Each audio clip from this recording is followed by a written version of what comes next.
अब हम पढ़ेंगे घोषत्व के आधार पर स्वरों का वर्गीकरण। घोषत्व, हमने एक शब्द बोला घोषत्व के आधार पर, घोषत्व के आधार पर स्वरों का वर्गीकरण। स्वरों, ये हमारा 6वां चल रहा होगा शायद या 5वां। घोषत्व के आधार पर स्वरों का वर्गीकरण। तो सबसे पहले आप इस चीज को जान लो, इसका अर्थ होता है कंपन। वर्ण हमारे 2 प्रकार के होते हैं, घोष तथा अघोष।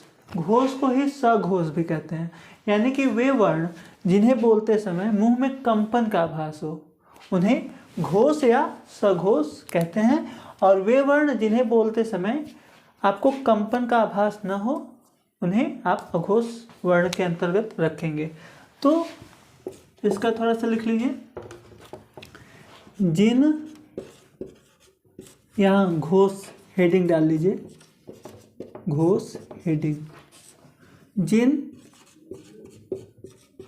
वर्णों को या वर्णों के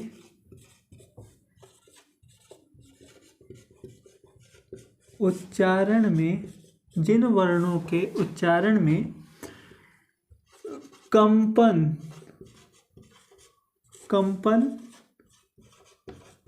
उत्पन्न होता है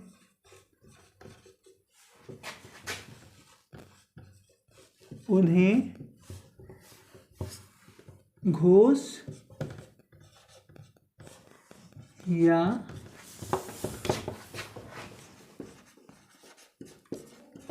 सघोष वर्ण के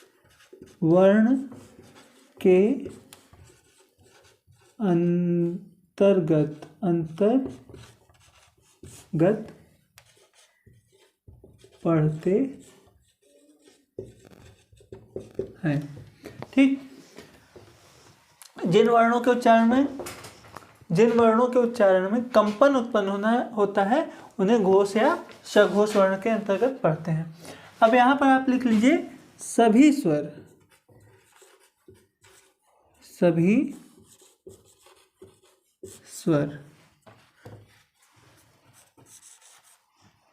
स्वर सघोष होते हैं, सघोष होते हैं। सभी स्वर कैसे होते हैं? सघोष होते हैं। इस चीज को आप लिख लीजिए। फिर आगे आपका हेडिंग आएगा, यहां पर नोट कर लीजिए,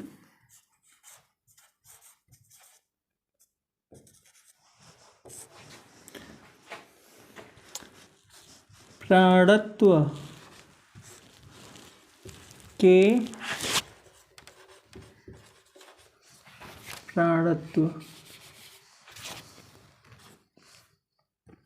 प्राणत्व मतलब हवा के आधार पर, प्राणत्व के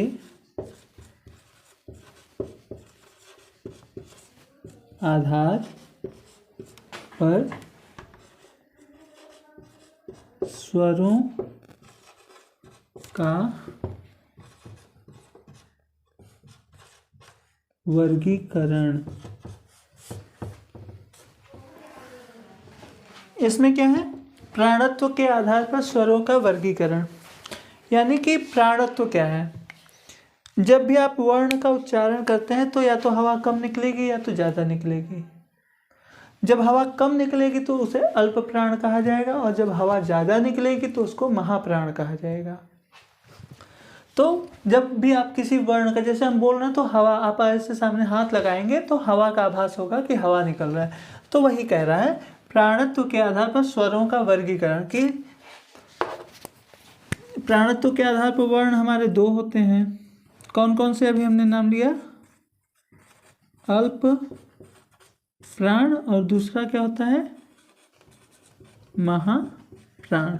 अल्प प्राण जब हवा बोलते समय कम निकलेगी तो वो अल्प प्राण के अंतर्गत आएगा। अल्प मतलब थोड़ा और महा मतलब ज़्यादा।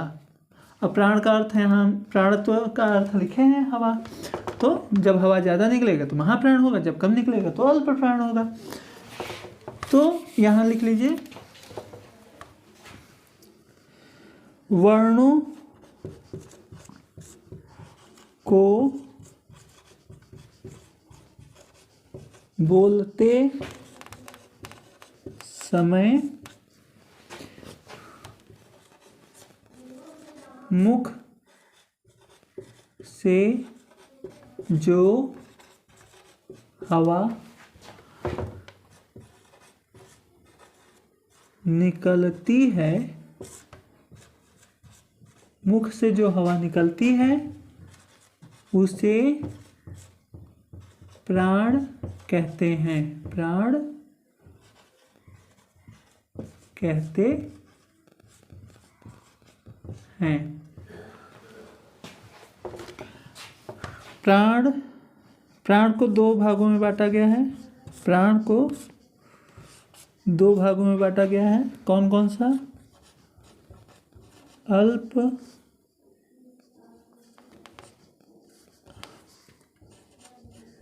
प्राण एवं महाप्राण। इसमें शॉर्ट में लिख लीजिए, आगे इसको डिटेल में लिखवाएंगे। जब उच्चारण में कम हवा निकले, या ऐसे लिखो, उच्चारण करते समय जब कम हवा निकलती, उच्चारण में कम हवा निकलती है, और इसका क्या हो जाएगा? उच्चारण में ज़्यादा हवा निकलती है।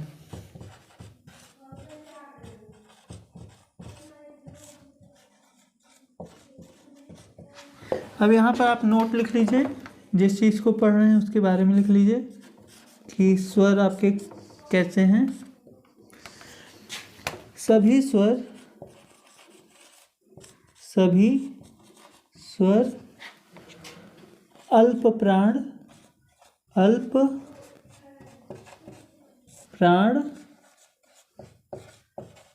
होते हैं। आज हमारा स्वर का कक्षा पूरा हो गया। अब कल से आपको हम व्यंजन की कक्षा देंगे। एक बार इसको फिर से दोहरा लेते हैं। घोषत्व के आधार पर स्वरों का वर्गीकरण क्या होता है? सबसे पहले घोषत्व जान लेते हैं। घोष मतलब होता है कंपन। कंपन दो तरह से होती है, एक कंपन होती है, एक नहीं होती। तो घोषत्व के आधार पर जिन वर्णों के उच्चारण में कंपन उत्पन्न होता है उन्हें घोष या सघोष के अंतर्गत पढ़ते हैं। और सभी स्वर हमारे कैसे होते हैं? सघोष होते हैं। इस बात को आप याद कर लीजिए, इसमें पिछले कक्षाओं की तरह कठिन नहीं है। सभी स्वर सघोष होते हैं। और यहाँ पर प्राणत्व के आधार पर स्वरों का वर्गीकरण करें तो प्राणत्व है क्या? वर्णों को बोलते समय मुख से जो हवा निकलती है उसे प्राण कहते हैं। और प्राण हमारे दो प्रकार के होते हैं, अल्प प्राण, महाप्राण। उच्चारण में कम हवा निकलती है उसे क्या कहेंगे? अल्प प्राण कहेंगे। और उच्चारण में ज़्यादा हवा निकलेगी तो उसे हम क्या कहेंगे? महाप्राण। सभी स्वर हमारे अल्प प्राण होते हैं। अ आ इ इसको बोलने में आपका मुख से कम हवा निकलता है, इसलिए इसको अल्प प्राण कहते हैं।